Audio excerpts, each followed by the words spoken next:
Hi, I'm Katya here at Commonwealth Holistic Herbalism, and today Rin is leading the very first plant walk of the season, which is very exciting. And I meant to have this pod recorded like 2 weeks ago, and so here we go. It's happening right now. And let's see, the other stuff that I'm supposed to say before I jump in is that I'm not a doctor, I'm an herbalist and a holistic health educator. And nothing in this podcast is medical advice because we're not doctors. There you go. That's enough, right? You know the deal. I'm really excited to talk to you today about this idea that we have, or this like new concept that we have started this year in our school called the fallow month. And the idea that this is built around is an agricultural term, fallow. Fallow referred to fields that were not in production, they were resting. Because very early on in humans' forays into agriculture, we discovered that fields cannot constantly produce food. They have to rest. The soil has to rest. It has to be rejuvenated. It cannot always be producing and giving things. Sometimes you have to give back to the soil and you have to let the soil rest. And so people learned that you needed to rotate the fields, and some of the time, at any given point, some of the fields are resting. And those fields are referred to as fallow. Often the sort of schedule that it came down to, at least in historical European agriculture, was like a 3-year cycle. So the first year a field would grow crops, and the second year it would grow crops, and the third year it would lay fallow. It would rest. So that idea it's absolutely accurate, right? You can't, first off, you have to be putting compost and stuff like that into soil, and you actually always have to be regenerating the soil, but also just every so often the soil just needs a break. It just can't be working all the time. The thing is, though, it doesn't just apply to soil. It also applies to people. And that's not a popular concept in our culture, because our culture right now is about go, go, go 100% of the time. But the reality is that humans cannot do that. We do, in fact, need to rest. And when you are learning things, you can't be studying all the time. You have to take time to rest. If we think about elementary school, or actually this is true even through to college, although in college you can kind of override it by scheduling things creatively. But there's always this idea of like the winter break, the summer break, and then usually there's like some shorter break in the fall and a shorter break in the spring, right? Because students can't study day in and day out constantly without some kind of break. Yes, I know kids had to go work in the fields and all those other things, but still, that was around the timing of the break. The break still needed to happen. You just can't study all day long. In fact, they have done studies on this. And since we're talking about school, elementary school in particular, that is a study that comes right to mind, where a bunch of teachers, so the trend in elementary school is for ever shorter recesses and shorter lunch breaks. So when I was in school, we got like multiple, I think half-hour long recesses plus lunch. And nowadays kids get like one 15-minute recess and 15 minutes for lunch. And these are like little kids, like first and second graders, like elementary school kids. They're packed into these rooms with lots and lots of other kids, and expected to just cram in fact after fact, so that they can pass standardized testing even at a young age. And that takes away space for creativity, but also in order for the curriculum to fit all that stuff in, it takes away time even just for playfulness and rest. And so a group of teachers got to thinking about the impact that was having on the children. And they started experimenting with long recess. And so they went back to the longer recesses and having more of them, 2 or 3 recesses, a morning recess, an afternoon recess, and a longer lunch break. And what they found was that the kids who had more and longer recess were more attentive during class and were better able to retain the stuff that they learned. Wow, that's amazing. Now, this was not like a formal study that was written up in a journal. This was a study that a group of teachers did in their school. That, it was sort of like an independent experiment to see if this was really a good idea. Maybe if this was some sort of study that had major funding behind it, maybe it would be more commonly implemented in the schools, but I kind of doubt it, because right now the real trend is, whether we're talking about elementary school or your work life or even just in hobbies, the real trend is just keep grinding it out all the time. Just keep grinding it out. That's how to have value. So let's take those 2 concepts and think about what that means for us, where us is like mostly adults who are studying herbalism, and generally trying to fit the study of herbalism into our lives around a full-time job, or a full-time job plus parenting, or taking care of elders and children, or whatever else that you do in a day that that you're responsible for, still trying to fit in your studies. You've got limited time in which to study.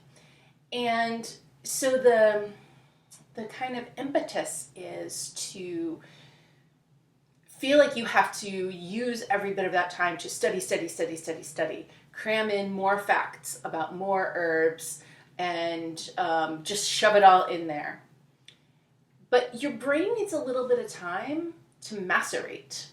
There you go, good herbal word. You need some time for the things that you're putting in to just sort of swim around in there and figure out where they need to settle in, build some connections between different things that you've learned, maybe from different sources, start weaving that information together. You need time to just kind of put stuff on the back burner and just let it infuse, right? Just let it become ripe in your mind. Otherwise, it's just a jumble of facts, and it's not very organized, and it's not easy to access when you need it.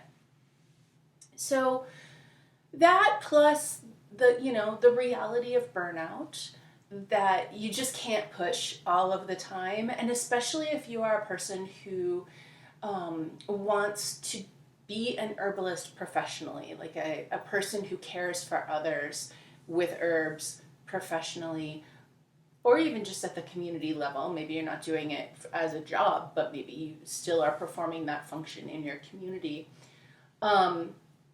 People who do this for their families, people who are studying herbalism from another care profession, maybe a nurse or a massage therapist or a psychotherapist or something like that. What we're talking about in all these areas is care. And when you care for others, that's wonderful. But burnout is the natural progression of that. If all you are doing is giving to other people all of the time, then things aren't coming back to you. You're not being nourished and fed. You still need time to rest. And so as we are trying to help our clinical students to build in healthy habits around burnout, and to help our students who aren't in the clinical programs yet also to be thinking about healthy habits around avoiding burnout, that combined with the reality that you cannot study all the time, combined with the reality that herbalism just simply is a tangible thing. It's not all in your head. It's not all abstract. You do have to use your hands to be an herbalist. All those things together led us to this idea of building fallow time into our school's cycle every year. So this year we arranged our school calendar into trimesters. Um, so the first trimester is, which we're sort of coming to the end of now, is January, February, March, and April. So the first 3 months of that, those are study months. That's fantastic. We do a lot of live events. We have our clinical students in clinic and in clinical case review every week, alternating. We have a lot of live Q&A sessions for students at every level. We maybe have other live events like workshops on the weekend or whatever else. And students are all studying, like watching the videos or listening to the MP3s while they run errands, going through the PDF quick guides and organizing their notes and all that kind of stuff. Study, study, study. But then in the 4th month, so for the first trimester, that's April right now, we just take a break.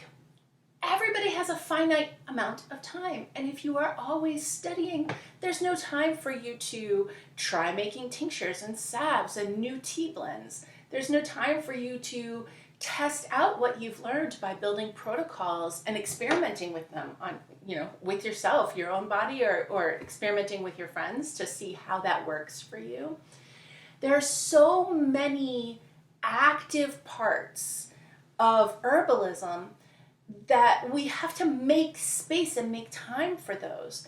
Those things also free your brain up from that abstract kind of studying and allows that part of your brain to rest, allows all those facts to just sort of swim around and macerate back in there while you are working on the tangible parts of herbalism. So building in this cycle, this sort of 3 months on, 1 month off, 3 months on, 1 month off. And that month off is not like, oh, I guess I'm not an herbalist for the month of April. No, it is taking a step away from that abstracted thinking to do a bunch of tangible work and really let yourself just be immersed in the tangible work of all the things that you've learned for the past 3 months. Then, okay, May comes, we all kick into study gear again, May, June, July, and then in August, we shift gears again. And instead of doing that abstract study work, we're doing the hands-on kind of work. And we do it one more time for the 3rd trimester, that is September, October, November, and then December, you are, back into that tangible kind of work. So this kind of a schedule, we're really working to encourage several different factors at the same time, and all of these factors feed each other beneficially. So the concept of avoiding burnout by allowing your brain time to rest from that abstract cerebral kind of work. The concept of not getting lost in the booky part, the thinky part of herbalism, and making sure that you do have time to do the tangible part, to go back and press out all those tinctures that have been sitting around on your counter for how long, right? Because there is only so much time in a day, and you don't have infinite time to study. So in order to do that tangible work, we have to stop doing something else. And so for this 1 month, we stop doing some of those things that we've been doing, and we use that time for the tangible stuff. It feeds into itself. We need the break from the abstract work in order to rest our brains, and we need to take a break from the abstract work in order to have time to do the tangible work, right? So we're really excited about this concept. We're really excited about how our students are using this time. And on one hand, I kind of wanted to get this episode of the pod out like right off the bat at the very beginning of April, but I'm actually kind of glad that it ran a little late, because the students are just doing such cool stuff with this time. There's everybody's pressing out tinctures. That is one universal thing, right? Because you start, like, I guarantee you, if you're listening to this podcast, you probably have a tincture that needs to be pressed out. I have a whole shelf of them over there, tinctures that need to be pressed out. That's just the reality of herbalism, right? You're like, ooh, there's ground ivy right now. I'm gonna get that going in a tincture, and then I'll have it for next fall. And you sort of forget about it over the summer. It really only needed to be in there for a month, but you just sort of forget about it, and until you need it, and then you finally go and press it out. Or if you're anything like me, maybe you don't actually press it out. Maybe you just like open the jar and like scoop out some that you need and just put the lid back on. You're like, I will press this out later, right? So I know that that is true for more than just me. So of course that is one of the things that all the students are doing, but they have formed different study groups where they are testing out protocols. All of our clinical students are going back through the cases that they worked on in the first trimester and testing out the protocols that came out of their favorite cases, testing that out in their own body to see like, was the tea that I blended for this person tasty? Like, is it gonna be super drying, which is actually what that person wanted? Or is this going to be way too drying because in this case the person didn't want that? Or, you know, all those different things. Did I come up with a protocol that fits into a busy lifestyle? Or did I build this protocol for this person that actually has way too much stuff in it? If you are moving towards clinical work in your practice, or community work too, if you are going to be recommending herbal protocols to other people, I will tell you, this is one of the most important things you can do. Practice the protocols that you give other people. That's where you're really going to notice, oops, I gave this person way too much stuff to do in 1 month. I should have only told them half of this information, and I should have saved the rest until the following month, because this is actually too much to do in a month.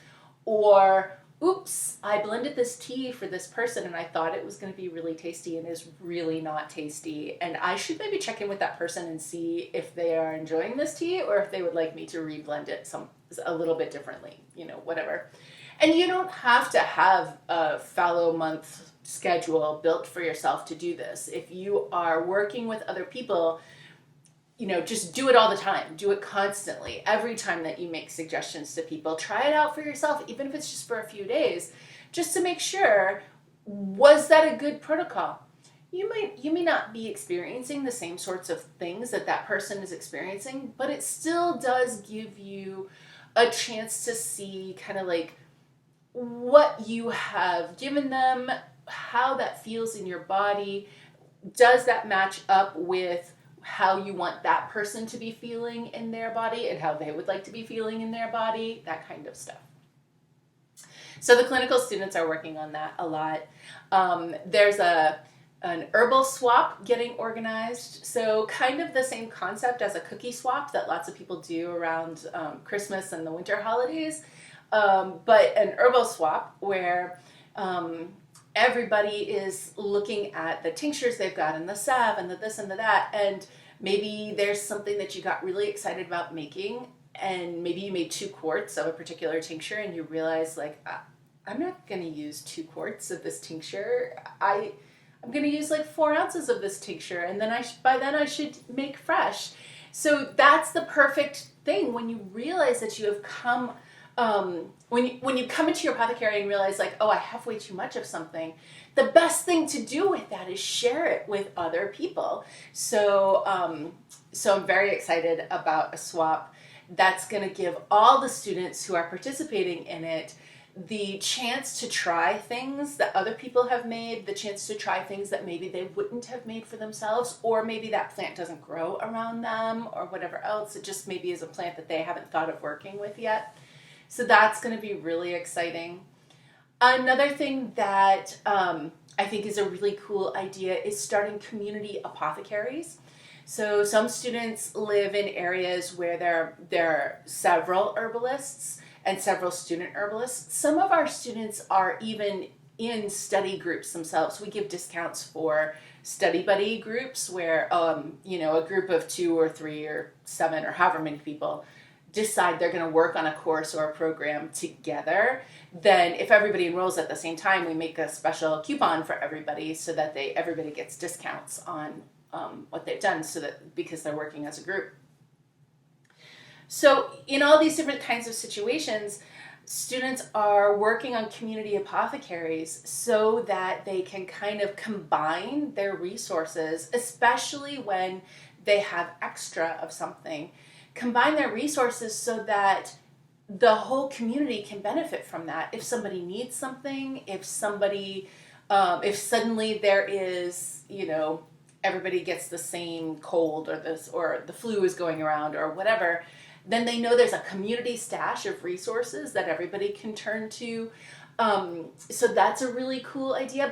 But all these things take time to organize. They take time to just sort of think through. And that kind of thought work is really different than studying about all the properties of a particular herb and how that applies to the nervous system and how you can apply that for folks who have ADHD versus folks who have MS versus folks who are dealing with Parkinson's disease, different. That's very like brainy, thinky kind of work. And this other work of like, let's get the community together and create an apothecary. Let's get a bunch of friends together and do a swap. Let's go through all of our old cases and just try the stuff that we told people. It's a really different kind of thought process.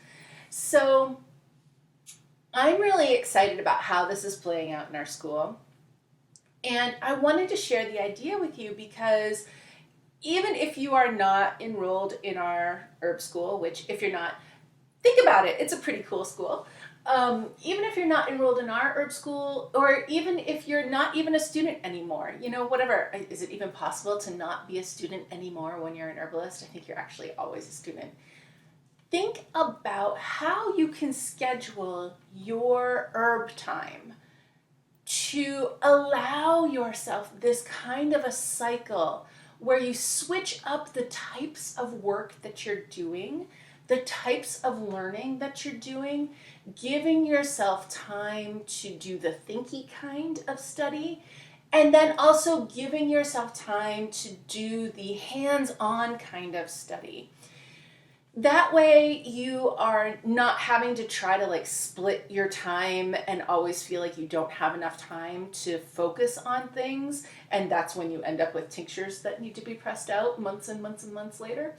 But this way you can have time where you focus on the brainy parts and then you focus on the hands-on parts. It really allows you not just to give that shift in the way that you think in your brain so that the stuff that you're learning can kind of settle in and build some connections, but also gives you the chance to really fortify the reality that herbalism can't just happen in your mind and in books and in videos and whatever else.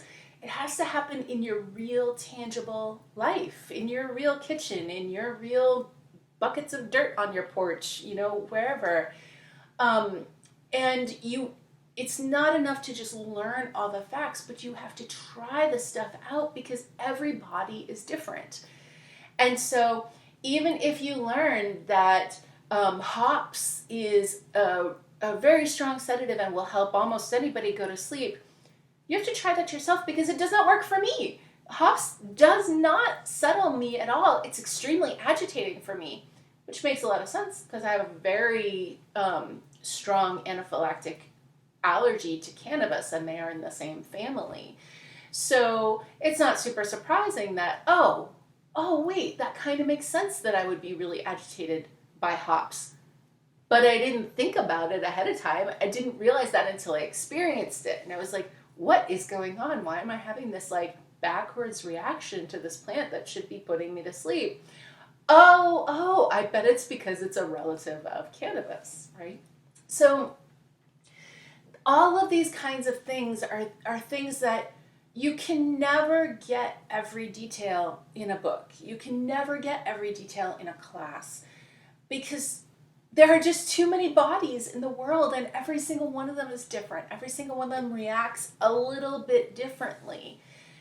When you try it out in your body, in your friends' bodies, you can take all the extra stuff you have in your apothecary, package it up in small packages, give it to your friends and give them like a little survey page to share how it felt in their body, and then see, like, was it the same for everybody? Was it different for everybody?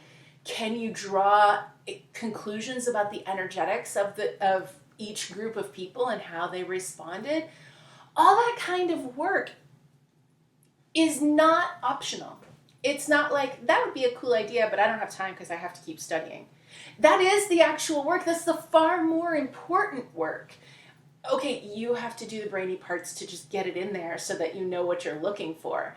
But it's that work, that how it feels in your body, how it feels in the bodies of your friends and your family and your community and total strangers who cross your path. All of that is where all the facts that you learn are going to settle into knowledge. And at that point, you won't forget stuff. At that point, it will just come automatically. People talk about intuitive herbalism, and the way you build intuition is you learn something abstractly, you try it tangibly, you try it multiple times, you feel it in your body, you also see how it is in other people's bodies. That starts to settle in, and now it becomes intuition, like muscle memory. Like the reality that if I say, describe the flavor of an apple, already the taste of an apple is coming into your consciousness. It just automatically does that. You don't have to think about, well, it might be hard to describe, like it might be hard to put that into words, but the flavor comes immediately into your mouth, the memory of the flavor. That happens because you know it in your body. The only way to know it in your body, not in your head, but in your actual body, is to do it. Okay, yes, sometimes you're in a moment where you just really need something and you just say, I need a plant to help with this, and maybe something pops into your mind, and that is serendipitous and wonderful, and I don't want to like take away from the reality of things we don't understand. But even that happens more the more that your knowledge settles into your body, because you're starting to make connections that you're not even necessarily fully conscious of, the more that you experience things physically. And it's those connections at that really deep level that then when you need something and you think you don't know the answer and you're just like, I don't know the answer, I need the answer to this problem, and something pops into your mind, it is like the result of all those deep connections of that long time relationship building with the plants. And in order to do that, you have to stop studying sometimes. Now, obviously, keep studying. Studying is important. It is. But you have to take a break from studying sometimes to then just do some experiencing. So whether you organize your study time into trimesters like we have done in our school, whether you just declare every Saturday is experiential learning time, however you organize it for yourself, the organization is a little less important. The actual important part here is that you are making time to step away from the brain learning part, the studying part, and move into an experiential learning time. And to regularly repeat that cycle where you do some thinky work and then you do some experience work and then you repeat it. It is like, I'm gathering a bunch of data with which I can do experiments. Okay, now it's time to do those experiments. Oh yeah, this is really excellent. All right, I've worked with all that information. Time to move back and get more information that I will circle around and do more experiments with. All right, well, anyway, hopefully that concept will be helpful for you and you can see some ways to implement it in your life. And we will be back in May. Rin will be back shortly from the plant walk, but we will be back with new episodes of the Holistic Herbalism podcast in May. Until then, we will be sharing some of our favorite episodes that we have done over the years. One of them coming up is an episode about not seeking to be perfect, which I had saved it a long time ago in a tab because I was like, boy, I think I need to see this again. And the other day I was closing tabs, and like I think that tab has been open for like a year. I don't even know. And I saw it and I was like, what is this? Why do I have this open? And I started reading the transcript. I was like, oh, this is why I have this open. I needed to hear this again. And so that one we will be sharing, and then Rin will pick one of his favorites as well. So I hope that you enjoy those. And then we will be back live. Well, not actually live because this is a podcast and you can listen to it anytime you want. But with fresh new material in May, and we can't wait to see you then. Or we can't wait to talk to you asynchronously then. All right, everybody. Bye-bye.